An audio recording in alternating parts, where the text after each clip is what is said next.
This was not supposed to happen so easily. The Philadelphia Grand Slam track women's 200 meters featured some of the fastest athletes in the world, including Olympic gold medalist Gabby Thomas and British sprint star Dina Asher-Smith. Yet from the very first meters, Melissa Jefferson-Wooden looked completely unstoppable. Her aggressive curve running, incredible acceleration, and ability to resist Gabby Thomas in the final straight turned this race into one of the most important sprint performances of the year.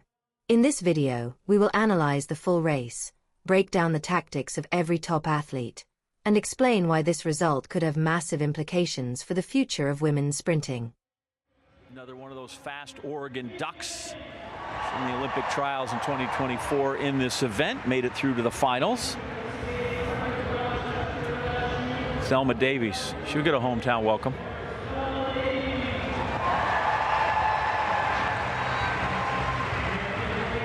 And rounding out the field, this is Celera Barnes. Had a breakout indoor season. The U.S. indoor champion at 60 meters. It's another great field, and after what Kenny Benari just did, I'm sure they're inspired to run really well in front of a great crowd. Set. Thomas away pretty smartly, although it's just lost half a meter or so, and he's got to get moving here because Dina Asher-Smith is running a cracking bend and also going well. Jefferson-Wooden into the home straight with a good 2-meter lead. Oh, wow. Can Gabby Thomas hold this in? She's got work to do. Oh, wow. Hold of Jefferson-Wooden. Can she get there? It's going to be tight down the line, but she's got it.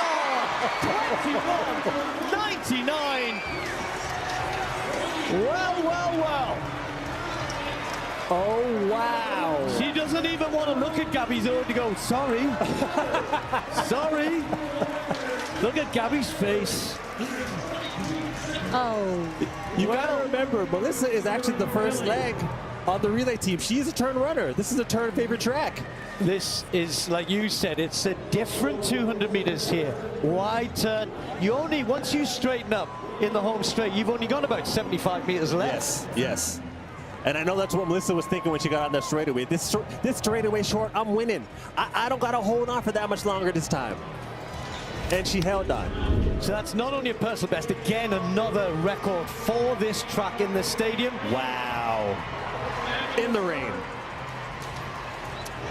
I mean, at this point, you think, well, Gabby didn't get a good start because you're thinking, yeah, Dina Asher-Smith was up on it, but then you suddenly realize Jefferson-Wooden is out there, but Gabby normally hauls people in, doesn't she? She does. But sometimes when people are that far out there, I know there had to be a moment where Gabby was like, hold on a second, she actually is kind of far. There might have been a bit of panic getting into the straightaway because there was a lot of ground to make up. And you can see on Melissa's face, she knows that Gabby's going to be coming, but she has to hold on, and she did hold on and had the strength to be able to maintain in this 200. A huge win over the Olympic champion in the 200 meters. And she wanted that. Bad.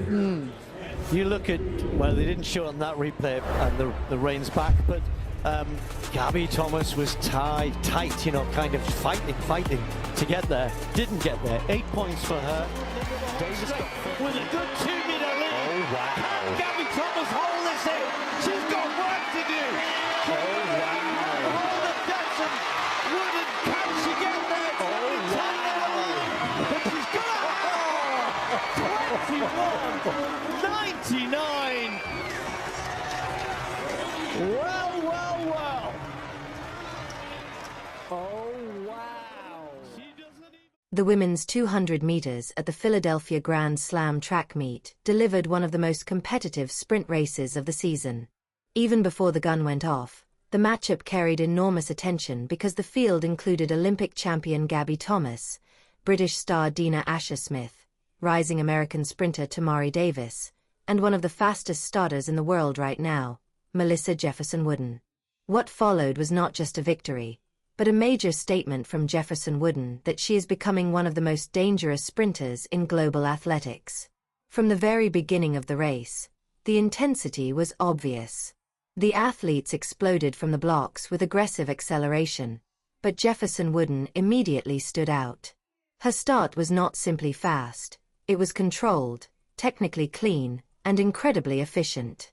While many sprinters tend to tense up during the first phase of a major race, Jefferson-Wooden remained relaxed through the curve, allowing her turnover frequency to stay smooth and powerful. The first 60 meters of the race were critical. Gabby Thomas, known for her exceptional top-end speed and ability to close races late, appeared slightly conservative entering the bend. Meanwhile, Jefferson-Wooden attacked the curve with complete confidence. Her body positioning stayed compact, and she maintained excellent balance while driving through each stride. This created separation earlier than many expected. By the middle of the curve, the race had already begun to shift psychologically. Dina Asher-Smith and Tamari Davis were still in contention, but Jefferson-Wooden looked visibly stronger. Her cadence remained consistent while several athletes around her began showing signs of tightening. That is one of the most important aspects of elite 200-meter running. The event is not only about raw speed. It is about maintaining mechanics under increasing fatigue while exiting the bend into the final straight. When the athletes entered the home straight, Gabby Thomas began her usual late surge. Historically, this is the phase where Thomas dominates opponents. Her ability to maintain velocity over the final 80 meters has made her one of the best 200-meter runners of the last several years. But in Philadelphia, Jefferson-Wooden refused to fade. Instead of losing momentum, she actually stabilized her form and matched Thomas stride for stride during the closing phase. That was the decisive moment of the race. Many sprinters can produce explosive opening speed, but only world-class athletes can resist Gabby Thomas during the final meters of a major 200-meter race. Jefferson-Wooden did exactly that. Her posture remained upright, her arm action stayed compact, and she avoided excessive lateral movement. Those technical details may seem minor, but at this level they determine hundredths of a second. The final result, 21.99 for Jefferson-Wooden and 22.10 for Thomas, tells an important story about the current state of women's sprinting in the United States. For years, the American sprint hierarchy appeared relatively stable, with Sha'Carri Richardson dominating the 100 meters and Gabby Thomas controlling the longer sprint events. But now a new layer of athletes is emerging with the ability to challenge that structure consistently. Jefferson-Wooden's performance was especially impressive because she broke the psychological barrier of 22 seconds while facing one of the strongest fields of the season. Running under 22 seconds is never accidental. It requires elite acceleration, efficient energy distribution, and the confidence to execute a race plan against world-class opposition. Another major takeaway from this race was the contrast in race strategy between the top athletes. Gabby Thomas relied more heavily on her closing strength, while Jefferson-Wooden prioritized aggression from the opening meters. The difference between those approaches created a fascinating tactical battle. Thomas may still possess the superior maximum velocity over the latter stages of the race, but Jefferson-Wooden's early advantage forced Thomas to spend too much energy attempting to recover. Tamari Davis also deserves attention for her third-place finish in 22.59. Although she was clearly behind the top two, her performance confirmed her continued development as a consistent international-level sprinter. She showed strong acceleration and remained competitive through the bend, though she lacked the endurance necessary to maintain contact during the closing phase. Dina Asher-Smith's fourth-place finish in 22.65 reflected both the strength of the field and the challenges she continues to face against the new generation of American sprinters. Technically, Asher-Smith looked solid early in the race, but her transition into the straight lacked the explosiveness required to contend for victory. Nevertheless, her presence added significant depth and international prestige to the competition. Beyond the individual results, this race highlighted a broader trend in women's sprinting. The event is entering an era of incredible depth. The difference between victory and fourth place was only fractions of a second, yet the visual separation during the race felt dramatic because the pace was so high from the start. Modern women's sprinting now demands near-perfect execution. Any slight hesitation in the blocks, inefficient curve running, or loss of relaxation can immediately eliminate an athlete from contention.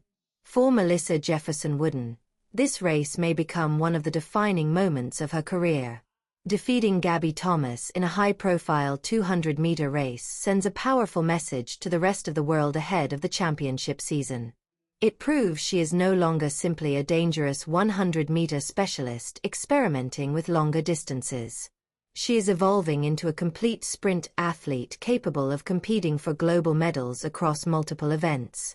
Philadelphia did not just produce a fast time. It revealed a changing balance of power in women's sprinting. And if this race is any indication, the battles later this season could become even more explosive.